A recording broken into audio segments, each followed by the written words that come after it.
Mayor Bailey here with a message to Riverside's business community. As you know, in the early months of 2020, the COVID-19 pandemic prompted sweeping shutdowns and shelter-in-place orders throughout California and the nation. Now, as the state of California has begun to significantly relax these strict measures, Riverside's business owners need to think about what's next and how they will adapt and reopen in a safe and sustainable manner. To assist your businesses in this process, city staff has compiled this summary of the state's guidance for business reopening.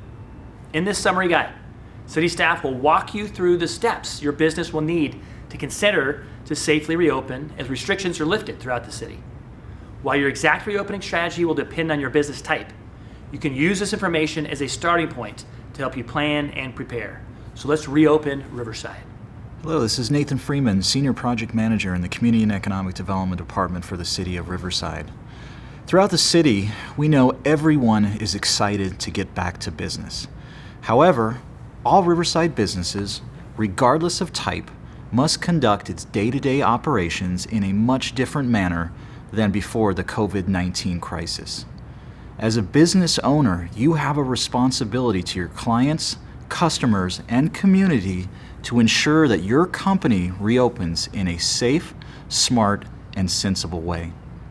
As such, the staff of the city's Office of Emergency Management and the Community and Economic Development Department are excited to share this summary of the state of California's guidance for reducing your risk and safely reopening your business. Today's topics include a worksite specific plan, topics for employee training, physical distancing guidelines, individual control measures and screening, and lastly, cleaning and disinfecting protocols. First up, a worksite specific plan.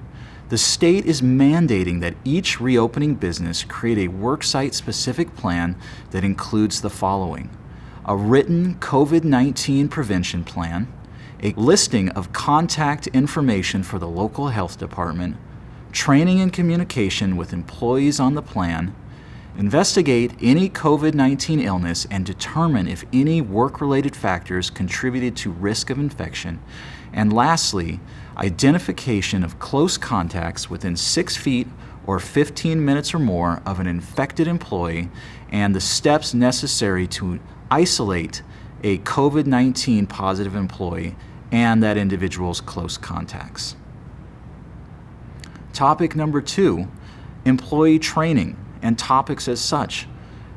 This will include self-screening at home, including temperature or symptom checks for employees, the importance of employees not coming to work if feeling ill, and to seek medical attention if an illness and/or symptoms are becoming severe, the importance of frequent hand washing with soap and water, the importance of physical distancing both at work and off work time, the proper use of face coverings, and lastly, ensuring temporary or contract workers at the facility are also properly trained in COVID-19 prevention policies.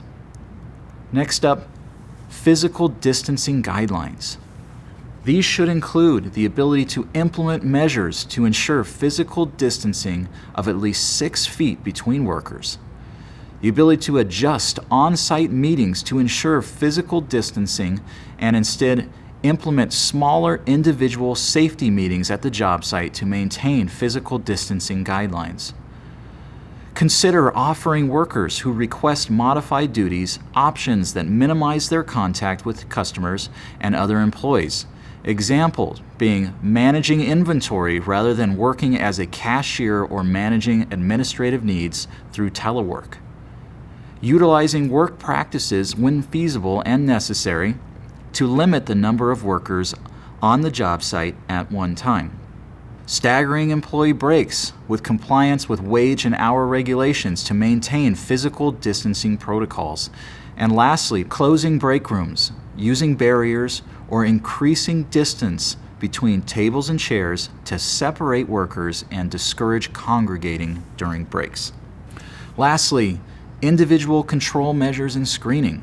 It is imperative for employers to provide temperature and/or symptom screenings for all workers at the beginning of their shift and any vendors, contractors, or other workers entering the establishment. You must ensure that workers who are sick or exhibiting symptoms of COVID-19 stay home. Employers should provide and ensure workers use all required protective equipment, including face coverings and gloves where necessary. Employers should consider disposable gloves that may be helpful to supplement frequent hand washing or the use of hand sanitizer. Face coverings are strongly recommended when employees are in the vicinity of others. Workers should have face coverings available and wear them when on site, in break rooms and offices, or in a vehicle for work-related travel when traveling with others. Non-employees entering the job site should be restricted to only those classified as essential by management, and they must complete a temperature and/or symptom screening before entering. Employers must perform thorough cleaning on high-traffic areas such as break rooms, lunch areas, stairwells, handrails, and elevator controls. You should clean touchable surfaces between shifts or between users. You must require workers to wash their hands or use hand sanitizer between the use of shared equipment such as workstation tools. You must require that employer-owned and controlled equipment such as hard hats and any face shields be sanitized at the end of every shift. You should ensure that sanitary facilities stay operational and stocked at all times, and provide additional soap, paper towels, and hand sanitizer when needed. And lastly, please install hands-free devices if possible, including motion sensor sinks, soap dispensers, sanitizer dispensers, and paper towel dispensers. Lastly, be sure to review your sector-specific guidance to become familiar with and implement additional activities that may be required. The sector-specific guidance can be found at covid19.ca.gov/roadmap.